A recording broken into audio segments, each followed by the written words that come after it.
Ya, saudara, lalu bagaimana sebenarnya kronologis peristiwa kecelakaan ini terjadi dan betulkah ada kejanggalan dalam kecelakaan ini? Untuk mengetahui hal ini kita akan langsung bersama rekan Boy Bakamaro yang akan berbincang dengan Rangga yang merupakan saksi mata langsung melihat peristiwa sesaat terjadinya kecelakaan di ruas tol Jagorawi. Boy Bakamaro, silakan dengan perbincangan bersama dengan Rangga. Ya, terima kasih Akhir dan Putri, dan selamat pagi saudara. Dan saat ini selamat pagi Rangga yang sudah hadir pagi-pagi gini di studio Liputan 6 pagi. Dan ini tadi saya coba kelompokkan beberapa kejanggalan yang sempat disampaikan Rangga ya. Yang pertama adalah perbedaan korban.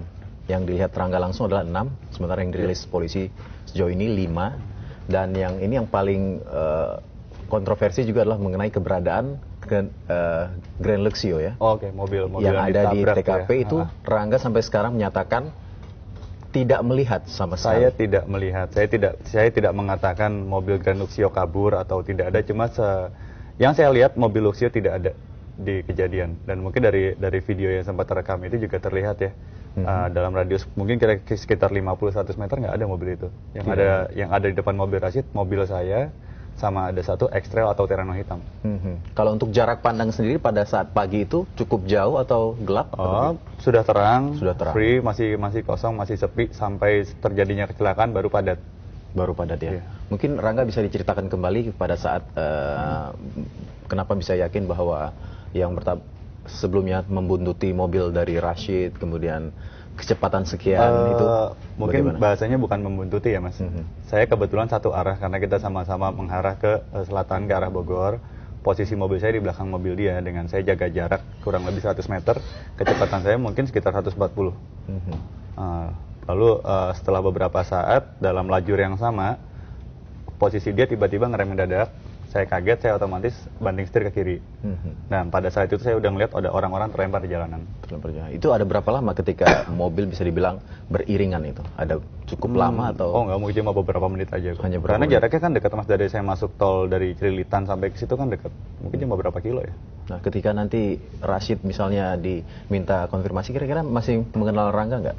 Saya nggak tahu Mas. Nggak tahu ya? Iya. Tapi pada saat saya itu nggak kenal sama dia soalnya sebelumnya. Tapi pada saat itu informasi yang beredar itu sempat berkenalan, sempat... Iya, saya sempat berkenalan dan dia mengenalkan dirinya sebagai Acit. Dan dia sama sekali nggak bawa nama-nama belakangnya atau nama keluarga atau backgroundnya, dia cuma mengenalkan diri sebagai Acit. Oke.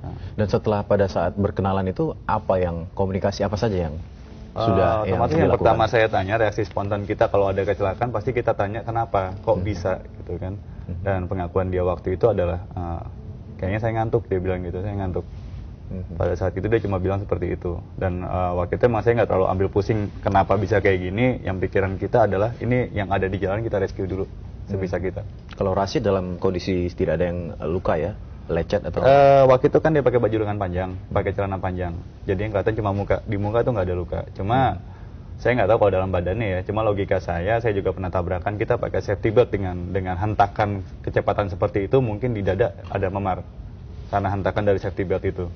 Tapi saya nggak tahu ya, biar pihak yang berwenang aja yang mengeluarkan statementnya. Tapi kalau dari gestur tubuhnya, dari gestur nggak ada. Kira-kira dia nggak kelihatan seperti orang kesakitan. Dia sadar. Dalam pengaruh yang lain misalnya? Oh enggak, sober. Sober ya. Dan kalau setelah sempat mengatakan memberikan penawaran untuk melakukan pertolongan kepada korban yang katanya bayi yang masih sebenarnya pada saat itu hidup, tapi ada yang melarang ya? Bukan melarang. Jadi untuk beberapa korban emang ada yang luka parah. Petugas jasa marga menyarankan tunggu dulu Mas untuk ambulans. Tapi kan untuk kondisi ada ibu-ibu, bapak-bapak sama ada anak kecil ini kan dia masih bisa berdiri. Mereka masih bisa berdiri, mereka masih bisa berjalan. Cuma emang luka lecet. Kita juga nggak tahu ada luka dalamnya seperti apa. Menurut saya sebaiknya direscue dulu. Waktu saya tanya ke petugas jasa marga yang pertama datang, dia nggak bisa memastikan ambulans dalam perjalanan berapa menit. Jadi kita ambil inisiatif, saya Rashid juga nge-push untuk kita harus tolong ini dulu, kita harus tolong ini dulu. Dan dia dari awal sudah menyatakan saya tanggung jawab urusan polisi nanti, kita tolong ini dulu, dia bilang. Itu jaraknya berapa menit itu setelah kejadian jasa marga datang?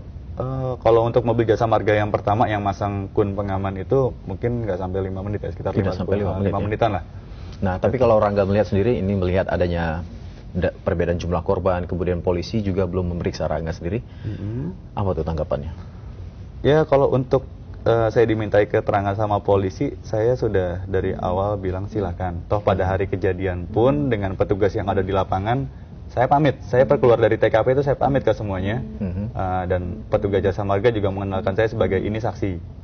Tapi saya nggak dimintai keterangan, polisi cuma bilang, oke mas silakan melanjutkan perjalanan, saya jalan. Tidak dimintai nomor kontak? Tidak. Tidak ya? Tidak. Tapi sejauh ini ada dihubungi oleh Polda Metro? Baru tadi malam sekitar jam 9 ada seseorang yang mengaku dari petugas di Lantas Polda menghubungi dan saya bilang, oke kalau emang benar, coba nanti siang kita telepon lagi ketemu di rumah saya aja. Gitu. Iya, dan ini kan sempat juga berkembang di media sosial bahwa Rangga ini termasuk menolong, bisa dibilang memperingankan oleh Rashid Rajasa dan katanya juga sempat berkomunikasi di Twitter yang merupakan diduga adalah account dari Bapak Hatta Rajasa ya. Ini tanggapan Rangga apa? Kalau konteksnya menolong ini gimana nih mas maksudnya?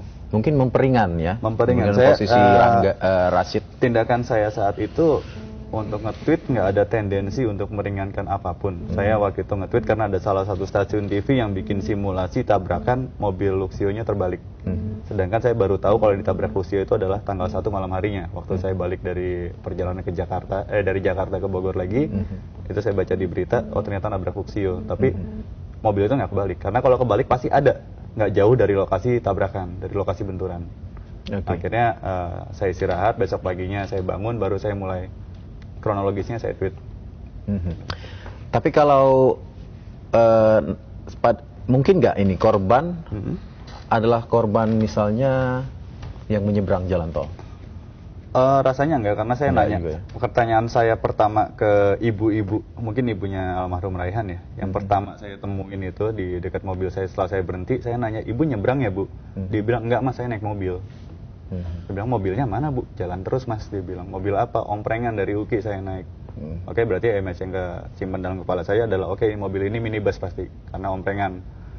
Tapi mobilnya ada di mana saat itu, saya nggak ngeliat. Hanya satu orang saja yang berkomunikasi pada saat itu?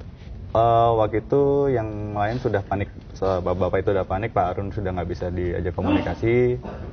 Ibu-ibu yang baju hijau, saya lupa tuh, yang patah tangan juga udah nggak bisa diajak ngomong. Ibunya Raihan ini juga cuma teriak-teriak, anak saya di mana, anak saya di mana. Jadi saya nggak sempat tanya banyak. Saya lebih banyak tanyanya malah ke si pengemudi ekspresnya ini, si Rashid ini. Yang lebih saya tanya banyak karena dia masih dalam kondisi bisa diajak ngobrol. Oke, nah ini sendiri kan nggak melihat kan dari pihak keluarga Hatta Rajasa kan terlihat cukup terbuka ya. Betul. Tapi dari sisi kepolisian, Anda melihat bagaimana? Apakah justru kepolisian yang agak... Kayaknya bukan kapasitas saya buat komentar ya Mas Boy, soalnya mungkin mereka punya prosedur atau SOP untuk menangani kasus seperti ini. Saya nggak bisa komentar apa-apa, saya cuma bisa nunggu mungkin untuk rilis statement apa, atau ada barang bukti apa, saksi apa, kita kan cuma bisa nunggu aja. Saya nggak tahu prosedurnya di kepolisian seperti apa. Oke, dan ini sekali lagi mungkin mungkin butuh apa lagi komentar ya, karena ini kan lebih bisa dibilang lebih pedas lagi, atau ada anggapan juga bahwa Anda itu suruhan itu lebih statement lebih berat lagi. Kasarnya mungkin saksi bayaran, mungkin ya, saksi bayaran. Saya kan gimana ya, saya nggak kenal sama Rashid, saya nggak kenal sama siapapun yang ada di situ. Bahkan saya baru tahu pengemudi Expav itu sebenarnya siapa saat malam harinya, karena dia mengenalkan diri cuma sebagai nama gue Acit, dia bilang seperti itu. Dan saya juga nggak terlalu concern, saya lihat ID-nya, saya lihat namanya, saya lihat alamatnya, cuma saya pegang sampai nunggu petugas datang untuk saya serahkan. Nah jadi kalau dibilang saya saksi bayaran, saya punya kepentingan apa di situ?